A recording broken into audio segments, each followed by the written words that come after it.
Alright, so let's go ahead and go over number 1 together. So here working with parabolas, these are graphs are given to you but no equations. So the vertex here is the turning point of the parabola. The vertex can either be a maximum or a minimum, the highest point or the lowest point. So here, what is the coordinate of our vertex? -2, 4. -2, 4. Good. So I'm going -2 over my x-axis and then all the way up to +4. -2, 4. And is that going to be a maximum or is that going to be a minimum? A maximum. It is our highest point on our graph. Perfect. Axis of symmetry. The axis of symmetry is a vertical line that cuts a parabola into 2 congruent halves. So how I like to think about it is that vertical line is if you fold your graph up on that vertical line, it's going to be the same on both sides. So here, where is that line that if I fold it on itself, it will be the same on both sides? -2. Make sure you write it as an equation. Vertical lines are x equals, and it's going to be x equals -2. So here, you realize it is always going to be the x coordinate of your vertex. So our vertex here is -2. So our axis of symmetry is -2. You can show that on your graph just by putting a dotted line at -2. The roots are the x-intercept of the graph. They can also be called roots, x-intercepts, or zeros. The biggest thing there is just to make sure they are written as a coordinate point. So don't tell me that the x-coordinate is 2. Okay, make sure it's written as a coordinate point. So what is my x-intercept? What are my x-intercepts here? -4, 0. -4, 0, perfect. So one right there, -4, 0. Reagan, do you have our other one? 0, 0. 0, 0. It also passes through 0 on the x-axis. So 0, 0. Perfect. Domain and range. So the domain is the horizontal span, so our x's. What would our domain be here? -infinity to infinity. -infinity to positive infinity. Perfect. So what that means is you can plug in any x value into that graph and you will receive a y value out. So even if I plugged in -1,000,000, I would receive some sort of y value out. If I plugged in positive 1,000,000, I would receive a y value out. What about my domain, or my range, I'm sorry? -infinity 4 with a bracket on the forward. Perfect. -infinity to 4, my range. We're working with our y-axis here. Okay, so our y values. I could receive really low numbers down here. Okay, so high negative numbers, all the way up to 4, but nothing above 4. But I can have 4 as an answer. So if I plugged in -2 into this equation, I will receive 4 out as an answer. So that's why we're using a bracket here. Okay, so the increasing and decreasing interval. With trying to find the increasing and decreasing interval, you read a graph from left to right. So keep that in mind. The biggest thing here is the set of x values. You are using x values to write your interval there. So what part of the graph are we increasing? Anybody want to give it a shot at what that would be? -infinity to 2, or -2. Perfect. So -infinity to -2. Perfect. Again, we are using our x values. So here on the graph, if you need help trying to figure this out, a way that I tend to tell people to do is trace it with your pencil. Read a graph from left to right. So here, I'm going up, up, up, I have a positive slope, my y values are increasing. Okay, so I'm increasing from all the way down from negative infinity, and I'm going to stop increasing at negative 2. So I'm going to stop increasing at negative 2. We use a parenthesis with negative 2 because you are not going to be increasing and you are not going to be decreasing at the vertex. Just kind of stays where it's at. Questions on that?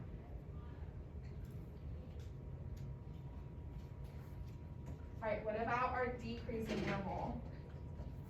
Where do we have a negative slope? Where are we going down on our graph? Where are our y values decreasing? Negative 2 to positive infinity. Negative 2 to positive infinity. Perfect. So on the other side of my vertex here, now I start going down. So now my y values are decreasing. My slope is negative, that kind of thing. That's why they call the vertex the turning point. Because the vertex is the point where you change from increasing or decreasing. Okay, so on one side you would be increasing, one side you're going to be decreasing. The biggest thing, like I said there, is we're using your x-axis to determine that. That's why we use negative 2, because that's negative 2 on our x-axis. End behavior. There is one mistake here on your paper. This second statement is supposed to say as x approaches positive infinity. That negative is not supposed to be there. So the end behavior describes what the y values are approaching. As the x values get infinitely bigger or they get infinitely smaller. So this is where I like to use my arrows. Because if they're both pointing down, my y values are going to get infinitely smaller. If they're both pointing up, my y values are going to get infinitely bigger. So here, writing this, as x approaches negative infinity. Okay, so as we're going left on our x-axis, are my y values going to be getting smaller or are they going to be getting bigger? Smaller. One way to show that is here, there's an arrow pointing down. Or pointing down. So our y values of f of x are going to be getting smaller. So negative infinity. Then as x approaches positive infinity, our y values are going to be approaching negative infinity, good. So again, now over to the right of our graph, we still have an arrow pointing down. So our y values are going to be getting smaller. Alright, so we did number 1 together. I want you to try number 2 by yourself. If you think you have it right, let me know and I will come over to double check your answer. When I double check your answer, I will give you the worksheet that we are going to be working on in class.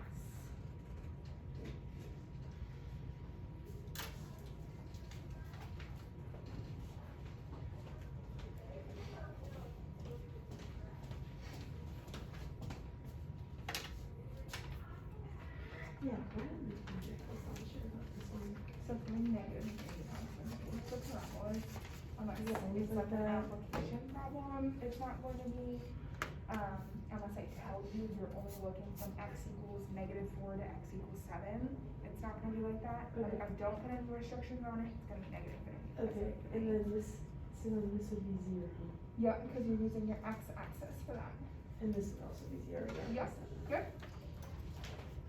Perfect. Thank you.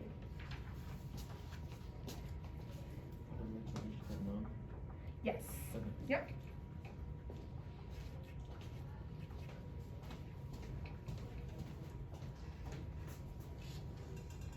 So here, this is a y intercept. So for our roots, we're just not going to right? This is a flip-flop. Positive infinity is always going to be on the right. Negative infinity is always gonna be on left. And then we're using our x-axis, so that needs to be zeros. And that needs to be negative. Okay?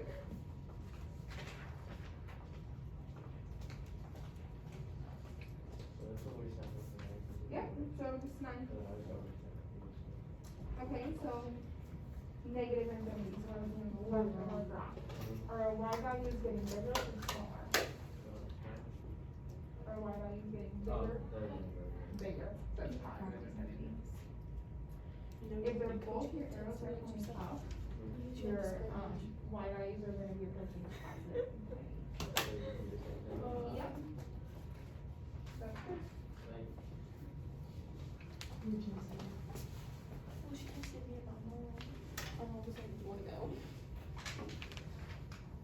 Good, so that needs to be flip-flopped, positive infinity always comes on the right.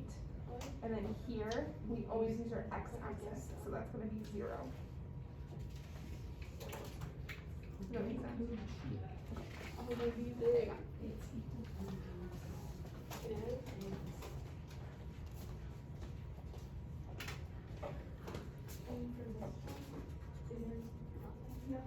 Yep, 9. If you're ready. Accent.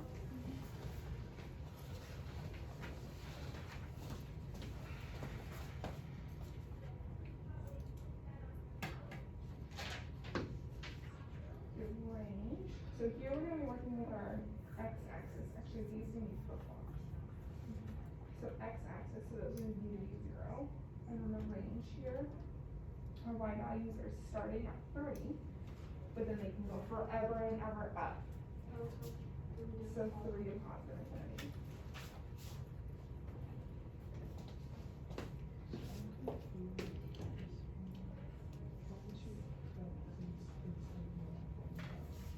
So it is going down. So it's, you read a graph from left to right. So here, I'm going down, down, down. I know it's confusing because the arrow is pointing up, but you're going down on your y-axis. So that's the point where you're decreasing.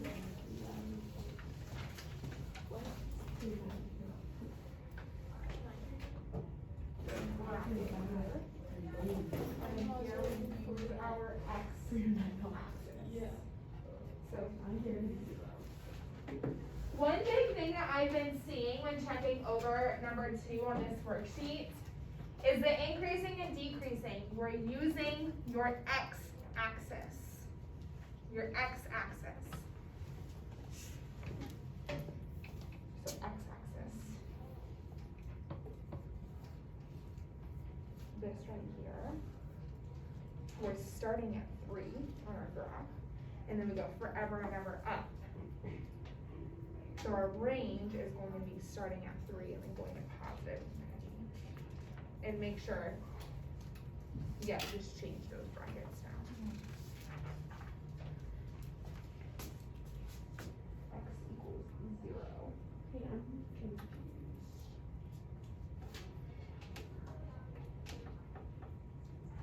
Good, and then here again, you're just using your x-axis. So your x-axis is 0.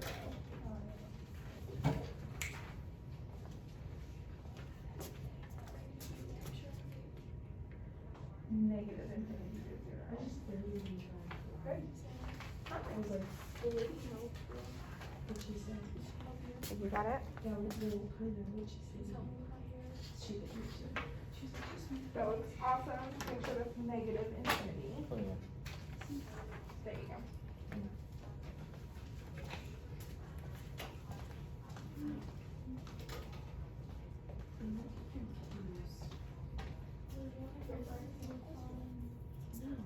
Yeah, it is.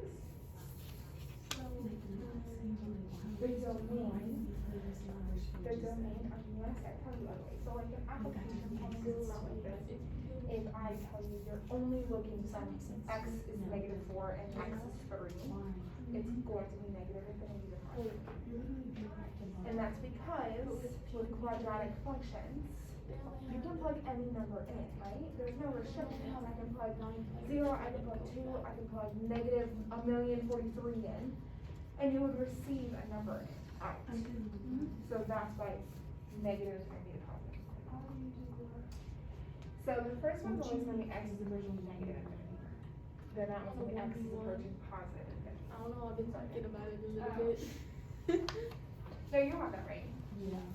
So x, so one is gonna be negative infinity and one is gonna be She positive. probably is a little bit better because she is Then your taller. y value, the best way to look at this, Yeah, are but your she's arrows also- pointing she's up also- or are they pointing down? Yeah. Up. So your y I value is feel gonna like be we're positive going infinity, you know? positive. Yeah, I feel like you're being pretty If they're going close. down, Yeah. it would be negative. Okay.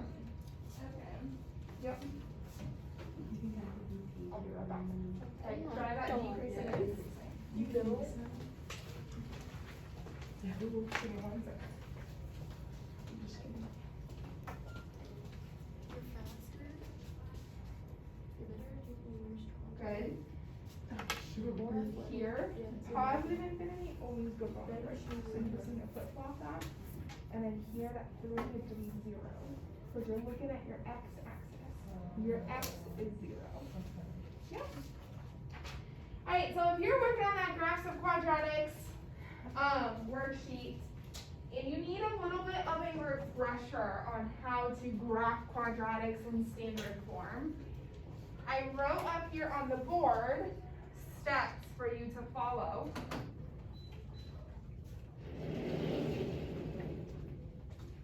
To graph quadratics in standard form.